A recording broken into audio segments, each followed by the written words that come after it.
story here, which untangling the roots of black hair in America. So, who's the, like, Lori, come Lori Tharps. Welcome Lori Tharps, please. Thank you so much for being here. Okay, so we can have this one here. First of all, she's an author, she's a journalist, she's a speaker as well. She's from Philadelphia, as I told you guys, and she's like an expert about the natural hair and what's around it and the history behind it. And we'll be very glad to hear about you around that natural hair. And bien sûr, j'ai Milka encore. Milka qui va venir encore parler parce que vous savez, Milka, bien sûr, vous avez lu un peu son historique tout à l'heure, mais son blog, c'est les curls. Donc, curls pour les cheveux naturels. Et Milka, elle a eu ce qu'on appelle le big chop. Donc, pour ceux qui ne savent pas, c'est quoi un big chop? C'est quand tu décides en fait de te couper littéralement les cheveux pour faire repousser ton cheveu naturel et en fait de rester au naturel. Donc, Milka, je t'invite à prendre place encore sur scène. Merci encore d'être. Je t'en passe encore. Donc, merci, mesdames. Oh, bon, j'ai failli perdre mon écouteur. Je vais avoir des questions hyper corsées, hein, parce que le nappy hair, moi, ça vient me chercher. Donc, le mouvement nappy hair, tu sais, moi j'ai des weaves et je suis hyper weaveaholic qu'on appelle.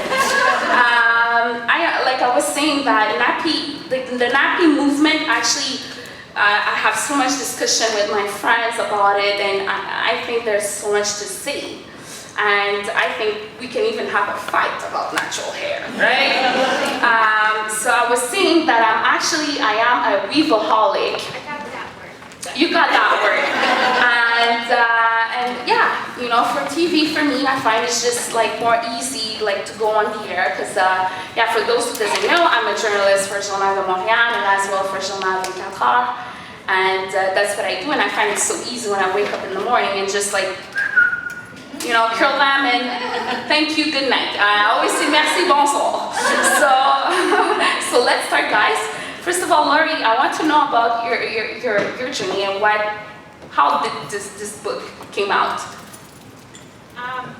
First, I do want to just thank you all for inviting me here, Honorine especially for starting this and inviting me. This has been such a wonderful experience for me, and I love to talk about black hair and my journey with this book. This book actually began 20 years ago because it started as my master's thesis in graduate school. I went to get a master's in journalism, and our assignment was to pick a topic that we wanted to write about for an entire year. It was something that would really keep us engaged for 1 year. And so I thought about a lot of different things and came up with ideas, changed my mind. My advisor was very angry with me because I kept changing my mind, and she said, you know, pick something. And so I knew I wanted to do something that was culturally meaningful to me, and obviously something that was interesting and important.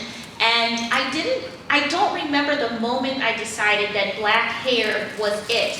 I just know that I knew that my hair meant way more than just a beauty conversation. I knew that I had conversations with my hair on a regular basis. I know that other people, mostly Caucasian people, had questions about my hair that made me uncomfortable. And I know that when I traveled around the world and maybe didn't speak the language, if I saw another black person, another black female, we could connect through our hair. That had happened to me when I traveled to Morocco. I lived as an exchange student in Morocco and did not speak Arabic, very little French. And, but we bonded, my host family and I, over hair rituals because they were doing the same thing to their hair that I was doing. So I wrote that story, I wrote that thesis, which kind of began, that was the basis of this book. And what I wanted to do was understand why black hair was so controversial, complicated, and meaningful. I really wanted to understand what relationship Black people had with their hair before they were in contact with Europeans. It seemed that Black people were always forced to explain their hair, or were ashamed of their hair, or were wrestling with their hair. And I wanted to know, what was the relationship like before they had to explain their hair to non-Black people? And so the book basically goes all the way back to the 15th century, which is the earliest we could find written records of what Black hairstyles looked like and meant. And the irony is that most of the information we found were recorded documents of European explorers who had gone to the west coast of Africa and had been so impressed by the African hairstyles. They wrote about them. They wrote home about them. They realized and discovered that the African hairstyles meant so much, that every family had a different hairstyle. Every ethnic group had a different hairstyle. And the more, the higher a person's position in society, the more elaborate the hairstyle. So the Europeans were taking note of all the different types of hairstyles, what they meant, who they belonged to. And that's actually the first places we found, the significance of the hair was through European documentation. I mean, it's documented in other places, but this is where we found the kind of the descriptions and how powerful they were and how significant they were. And so that was kind of the understanding that the Africans were very proud of their hair. They thought of their hair as the closest thing to the gods, so the gods might send messages through the hair. Therefore, you never let anybody touch your hair except very designated hairdressers in the community, which sounds very familiar to today, right? Women would often like cement friendships through doing each other's hair. A woman whose husband was going off to battle would wear a certain hairstyle. A man who was going to battle would have a special hairstyle. So you knew if a woman was in mourning even, you would know that just by looking at her hair. If a man was going to battle, you would know that just by looking. If a person belonged to a certain family, you would know just by looking at their hair. So, and also there were, instruments and tools where, if a style was done, a very elaborate style was done, a person wouldn't just go to bed and lay down on it. There were headrests that people would lay on. We thought they were stools, but when in fact they were actually headrests for people to lie on so they wouldn't mess up their hair. Again, sounds familiar, right? Like, it takes that long to do your hair, you're not gonna just go to bed, right? That's what you're gonna do.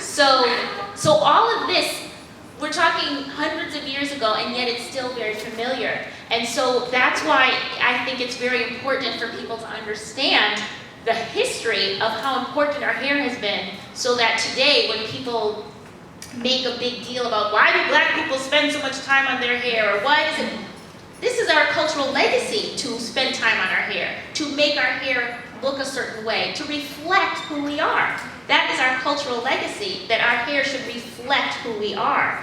And interestingly, the only time a person did not style their hair, they were considered insane.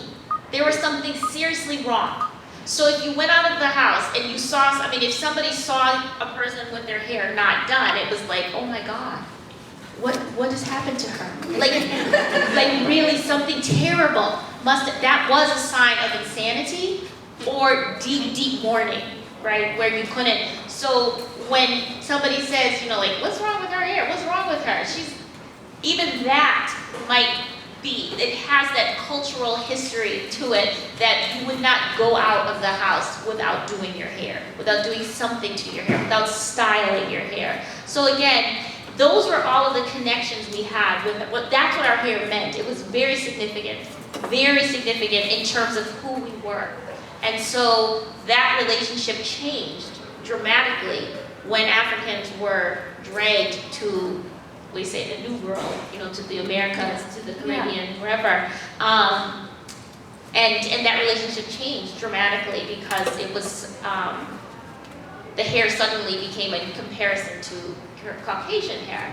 And so that's basically what we do in the book, is we chart that change from adoring the hair, loving the hair, respecting the hair, even revering the hair. There were even medicine men in Cameroon who would use human hair on their amulets and things because it was so powerful. The hair was considered so powerful that it had magic almost in it. So how did we get from there to 2016? The book stops in 2014 because so what happened? So what happened is basically, in the book we focus primarily on the United States, but the story is the same anywhere you had Africans brought to a white-dominated society or you had colonialism. Essentially, in the white power structure, essentially taught Africans to hate their hair. They taught them to hate everything about themselves that was distinctly African. So your dark skin, your kinky hair, your wide nose, everything that makes you African makes you inferior, right? And if you think about it, that was pretty smart of them, because what they were doing was not just commenting on beauty. What they were doing was making the Africans feel, it wasn't we just think they're different, so we're going to comment on the difference. No, it was a very deliberate method of keeping an African feeling insignificant, feeling inferior, and spending a lot of time trying to be something else instead of trying to get free, for example. And we know that didn't work entirely, but it was a very consistent pattern. And we document how this wasn't just, a couple of slave owners telling their slaves, oh, you're ugly, or your hair is ugly. This was done with the collusion of the scientific community, where black hair was actually classified as fur. It was classified as more like an animal than a human. If you see slave posters and things, they are listed, they'll list the runaway slave with, skin like this, size like this, and fur like this, referring to their hair. So imagine this over and over again. You have fur, you're like an animal. What are you going to do about that? Not only that, you have a system where mostly the slaves that were invited or chosen to work in the house or in more specialized, skilled trades areas were the slaves that were mixed with Caucasian. And so those slaves usually had lighter skin and looser curled hair. So there really became this idea that if you looked more European, you would have better treatment. And that wasn't just a made-up idea, that was true. And when you had better treatment, that meant you would be possibly working in the house, which meant you would possibly be educated, because the slave owners knew that their houses would run better with an educated slave. So even though it was illegal to teach slaves to read, they still taught them because that meant less work for them. It meant that they would have better food. It would mean that there was the possibility of being freed upon the master's death if they were closer to the master themselves. So there became a very early on in the history of slavery, you had Africans figuring out how to straighten their hair. We document all of the very ingenious methods that Africans were doing, taking pieces of flannel and heating them in the fire and pulling it through the hair, kind of like an early flat iron, right? Just heat on there. Using butter and lard in the hair to try to straighten it, wrapping baby's hair in yarn to hopefully train it to straighten before they were 1 or 2, because they knew that this would be the way to make sure their children maybe had a better choice, because it literally was in the hair. And men were not immune to this too. If you had light enough skin, men could pass, but if that hair was just a little bit too curly, they couldn't. So if a man was light, he would shave his head and walk into freedom. I mean, he would try to walk, hopefully he would make it. But it was always about the hair, and so there was from the very, very beginning, if I could just get my hair, even the men would try to make their hair look like the wigs that the men would wear, the white men would wear, and the women would, do anything to try to to imitate the look of the white women, the white hairstyles of the time. And again, it wasn't I want to be pretty. It wasn't about beauty. It was about survival. It was about passing under the radar of these people who were constantly berating you and telling you how ugly and unattractive you were. And so that kind of just passed through until we get to, emancipation, and the 20s and 30s, you had many people continuing with this idea that their hair was inferior, and in order to in order to assimilate into society now that they were free, it was about just keeping up with this kind of European vision and version of beauty. It wasn't until the 50s or 60s, when the civil rights movement in the United States happened, that there was a very, very public declaration of no more.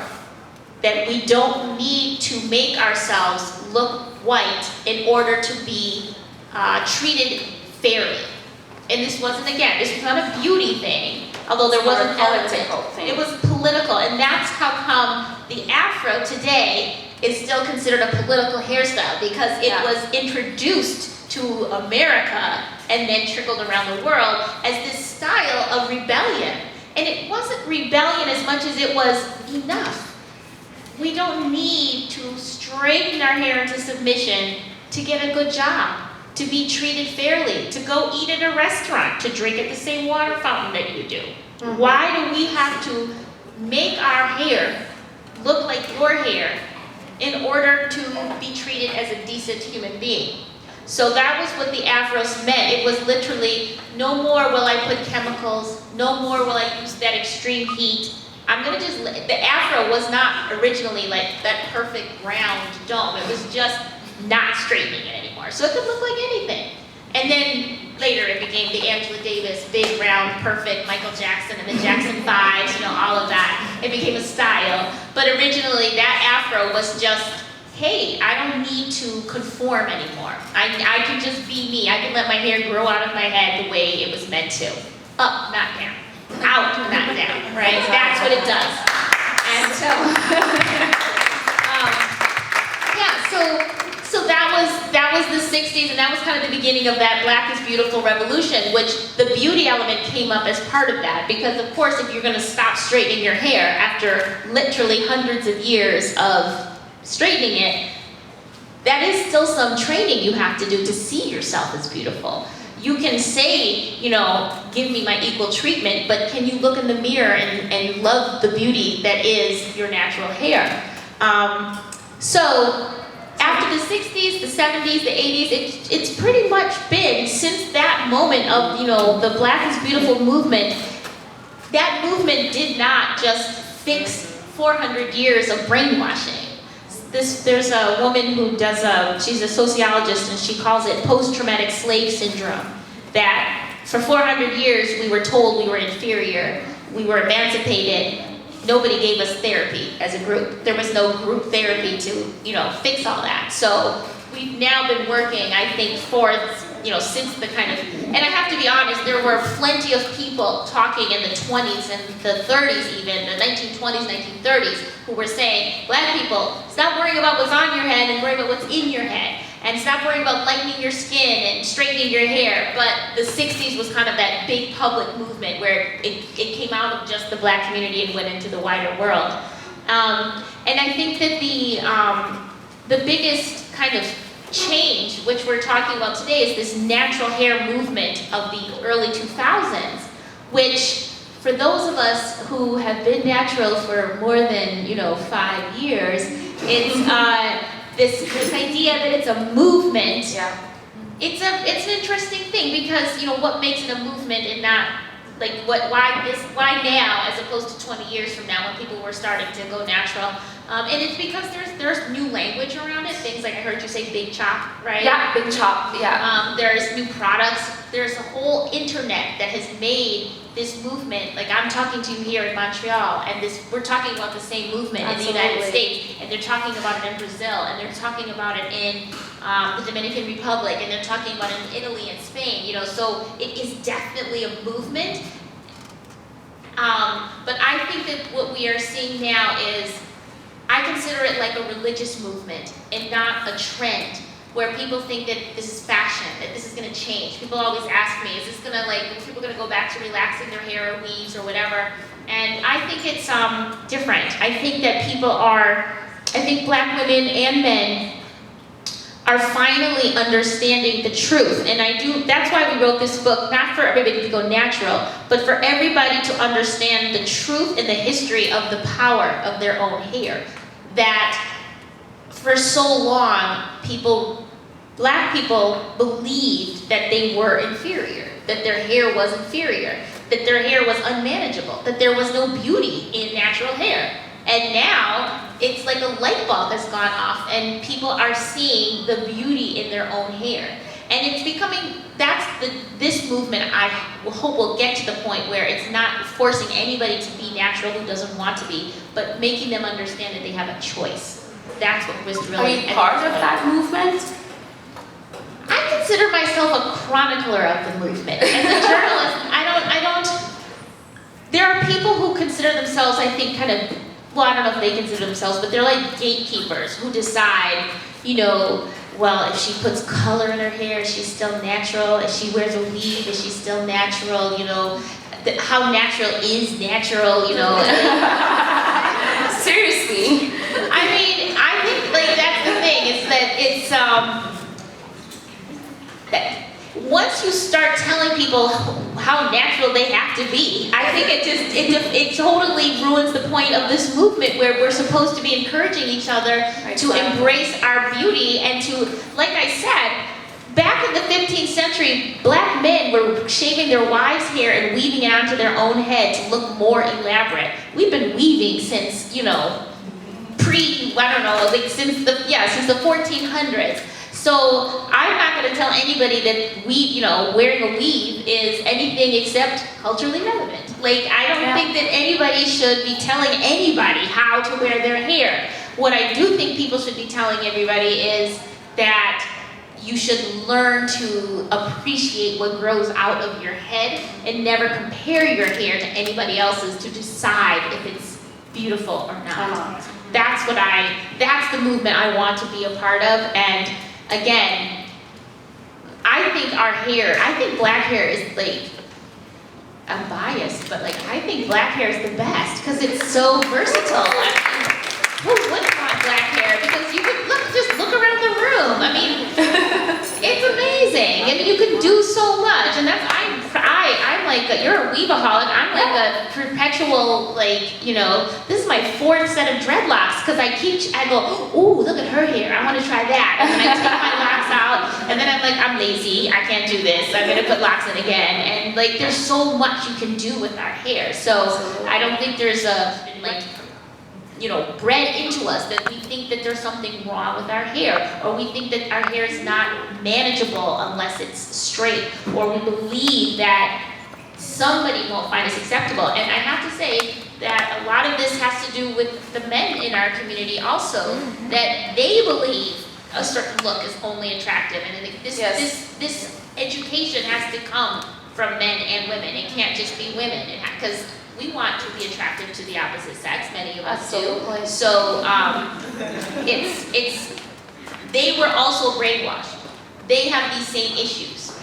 They are grappling with these same issues, and their comments affect the females. So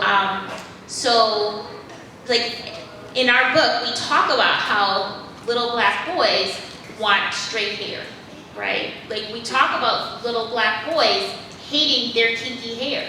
The same conversations that we don't see see it written about because it's just not, you know, people don't want to talk about boys and beauty, but it's the same thing. And they are impacting what Black women think about their hair, because a lot of women will say, well, I would go natural, but my boyfriend, but my father, but my husband, oh, he wouldn't like it. And he has a lot of the same hang-ups that a lot of women have to overcome to get there. So the only other part about the book that I haven't really talked about is how much the business has impacted the Black community. And the Black people have dominated the hair business since they came to the shores of the United States and the Caribbean. Before they were doing Black hair, Black people were doing white people's hair and making a lot of money. Yeah. And they founded a lot of the first Black universities in the United States. A lot of money in the Black community comes from hair. And so that industry obviously had been owned by Black people, and then it was sold into white hands.